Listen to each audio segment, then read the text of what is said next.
Democrats apparently running out of Republicans to attack, so they're turning on each other. Alexandria Ocasio-Cortez has been battling back and forth with Nancy Pelosi, and now AOC is suggesting that Pelosi's criticism of her and other freshman Dems is racist. AOC saying the persistent singling out, it got to a point where it was just outright disrespectful, the explicit singling out of newly elected women of color. Despite that smear, Pelosi isn't backing down, but neither is AOC. It's singling out four individuals. And knowing the media environment that we're operating in, knowing the amount of death threats that we get, knowing the amount of concentration of attention, I think it's just worth asking why. Do you think she has racial animus? Is she racist? No, absolutely not. Oh, of course not, Greg. Of course, no, she didn't. She just said that, but didn't really mean it. I really wish, I know that Juan might disagree with me, but I want the best for the Democrats. I really do, because I think that every party, every party benefits from a strong competitor, right? I think that, and they always get better. I know you don't believe me. I don't want this to happen. I don't want them to eat themselves alive. But in woke culture, it's not about cooperating or uniting. It's about delineating. I'm not a person like you. I'm X, Y, and Z, color, orientation, gender, disability. All of this becomes, this intersectionality game of who's better, who's more oppressed. And to win, you have to label everyone else intolerant. So what you're left with is the tiniest party. And it's a movement. This whole thing is based on narcissism, right? Who can be the most woke and get the most attention? And it's at the expense of your allies. So AOC insults her. And it was no question when you said that she was targeting women of color. She was saying she was being a racist. So, but then she says that she's not. So yeah. What about that one in terms of, she pushes on Nancy Pelosi and then she pulls back while Nancy Pelosi is trying to deal with her member management problem. Well, I think this is bigger than Nancy Pelosi. But let me just say, I think she's very clear. This was absolutely not a claim that Nancy Pelosi was racist. And boy, was there blowback from Nancy Pelosi's caucus in terms of blacks and Latinos saying, this is crazy. Look at how diverse this caucus is. And that's because of Nancy Pelosi. And there was blowback in terms of some of the comments made about moderates, especially Southern Democratic moderates, Dana.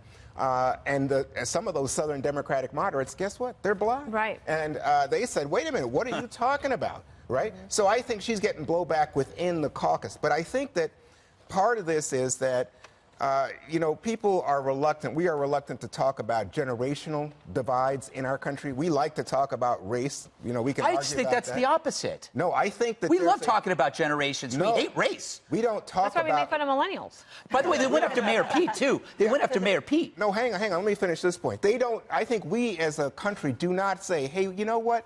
There's a huge generational divide in the country, and a huge generational divide among Democrats. With the younger part of the country right now is mostly Democratic, heavily diverse in terms of race, immigrants, and the like. And the older part of the Democratic Party is more, I think it's diverse, but they love Bernie. The young ones love Bernie. Correct. What is that point? My point is generational. I mean, you got younger progressives are flocking to Bernie, not to Mayor Pete. So it's not generational, is what I'm saying. I'm not getting a bit. Let me explain it again. Okay, but I think the younger people might, in fact, like a Bernie or like the more progressive politics and the like. But they are really angry that the older folks, as they see it, don't respond to the bullying, to the punching that comes from President Trump. They say, hey, how come you guys don't fight like President Trump? Okay. And why don't you punch back? And and the older crowd is saying, hey, I know how to count votes on the House floor. Right. I know how to win elections. All you guys do is talk about clicks on Twitter. Yeah, she talks about, Nancy Pelosi called them the squad. The squad. That elevates them by giving them a nickname. So I don't know if that was the best technique. Juan, the older Democrats tried to stage a coup against the president. I think they've been fighting the president pretty damn hard the last 2 years. But I also strongly disagree with Greg. I want to see the Democratic Party destroy itself. I want to see it eat itself alive. They've uncorked this bottle, this virus, this identity politics virus, and now it's eating them. And now they're upset about it. Oh, really? You guys are upset? Because the last 5 years, anytime you criticize Barack Obama, racist. You criticize Omar, Islamophobic. You criticize the captain of the U.S. soccer team, sexist, and you don't like homophobic. So, you know what? The chickens have come home to roost, to quote the pastor of Barack Obama. And it's sad because the only time you play the race card and the gender card is because you don't have any cards left to play. And that's what you said right here when you cited this Democratic lawmaker. She sounds like a Republican.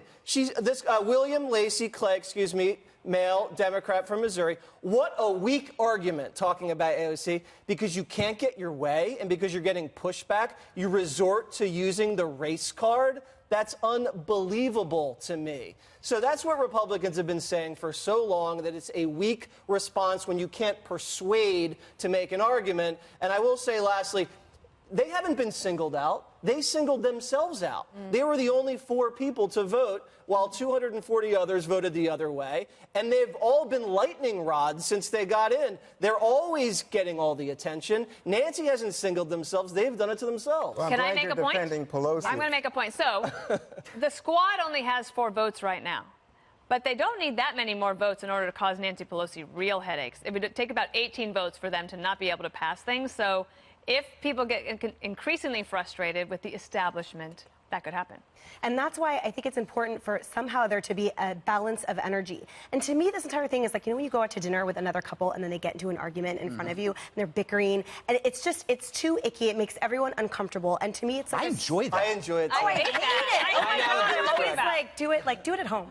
Because to me, it's like a sorority squabble. And more than generational, it's a maturity difference, too. I agree the squad singled themselves out. It's like they showed up on the first day wearing the same T-shirt and then are aghast at the thought of kind of being called out. What is it, on Wednesdays we wear pink? Totally.